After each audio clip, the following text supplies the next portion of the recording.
Hey all, Luigi Dragon here, aka Panzer Dragon, and today we'll be featuring a patch 4.1 jungle tier list for carrying solo queue. The way I'll be basing off this solo queue tier list is how much damage the jungler can do, how much mobility they have, and how hard they can snowball a game by singly having a lot of kills on themselves. That means you, the player, will have a lot of responsibility on you carrying the game. So for 5th place, we'll be talking about Elise. So Elise has strong base damage because of her Q and W, and her spider form, which makes her into a bruiser. Most of her damage have percent health damage, and along with that also have flat damage. And Elise can 1v1 a lot of champions because of her human form QW, spider form QW combo. If she builds a lot of magic penetration, she can do tons of damage to a squishy and probably 100% the 30% them. And if left alone for a long time with the squishy, can probably kill him. Early game, Elise can duel most junglers 1v1 because of her range form poke and her spider form bruiser form. When trying to chase for kills, when going for kills, she's got a stun under utility, she's got 2 forms of gap closers, the spider bite and the repel, and to top that off with a lot of damage. The only bad thing about her is that she doesn't have an ultimate, so she won't have that super lockdown like Vi, but that's fine because her ganks are still extremely strong. Her mid game team fighting is actually pretty good because she brings poke in her human form using QWE. The stun can actually catch someone off, giving your team the opportunity to insta-gib him, and when she needs to become a bruiser, she turns into a spider form, which has a finisher, a huge attack speed steroid, and probably one of the most cheapest skills in the game, repel. In team fights, that repel actually lets you take in a lot of damage, and then once you need to disengage, you just use repel, and then you can back away or get in and chase someone. Late game, her damage is still very strong because it is percent health, but one thing she does lack is AoE and CC. At 4th place, we'll have Nocturne. I feel that Nocturne is really strong because of his global presence, and usually when he ults, you know someone's gonna die.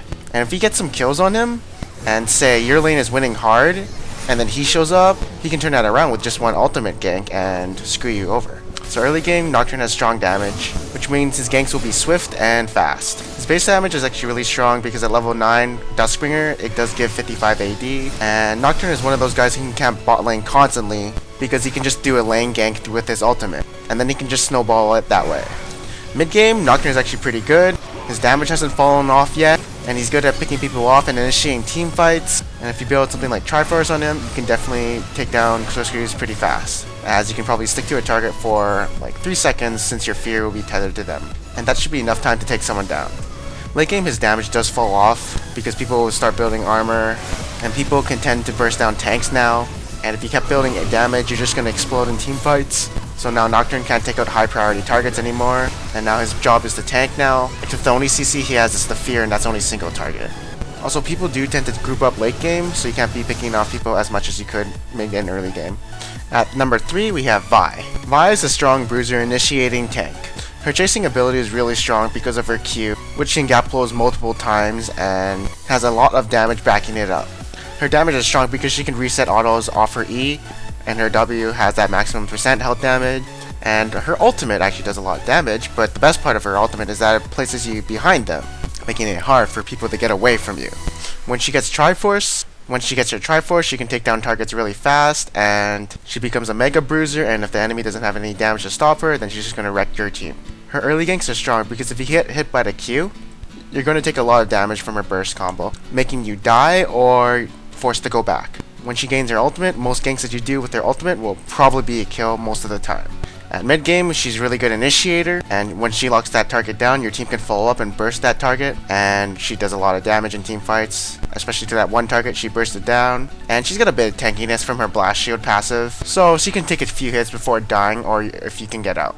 And late game, she does become into a decent tank. She can still initiate onto one target. She still has decently strong damage, and she does still have crowd control to provide after she's ulted with her Q. At number 2, we do have Kha'Zix. He's a very strong jungler at the moment with his high damage and mobility. He's a very snowbally champ, as the more damage he gets, the more he can take down people quicker and faster when he comes into a lane. And one of his best traits is that he can solo dragon because of the isolation from his Q. And anyways, early game he does start off slow because he does need his evolution, so he gets more utility from his evolved wings, and his ult does give him the reset on his passive, while also getting you in range with the movement speed, so that you can keep sticking to a target, and he will kill you if he does get into melee range of you, as he can stick hard to you. Mid game, he's extremely good at picking people off and 1v1s because of how much damage he can bring out with his isolation plus the stealth, yada yada yada. He does have poke with his W, so he can whittle someone down before going in. And he is a very high damage assassin, meaning he can take out targets swiftly, and a good Kha'Zix can clean up team fights by himself and carry the game just by doing that. And he can get a lot of kills by himself, meaning the player playing him will have a lot of responsibility on carrying the game. Late game, he can't jump in and out as easier because people do get tankier, so he's gonna have to wait for people to get low before jumping in. And the thing is though, he's probably still getting damage, so he's got a lot of responsibility on him, but that's the reason why you can carry with him, right? Because you're a carry jungler. And at number 1, we do have Wukong. Wukong is a really great champion as he can do the jungle now since he doesn't need sustain from it, since he gets it from his spirit stone. And now that he can do the jungle, he can skip the part where he's weakest at most, which is early game, and he can firmly reach mid game and late game. Anyways, let's talk about his early game. So his early game is a bit slow, as his pre-6 ganks do not provide any CC, but once he hits 6, he does achieve his ultimate, which does a lot of damage, provides CC, and it is on a really low cooldown. So he can be spamming ganks once his ultimate is up. Alright, so now let's talk about Wukong's mid game.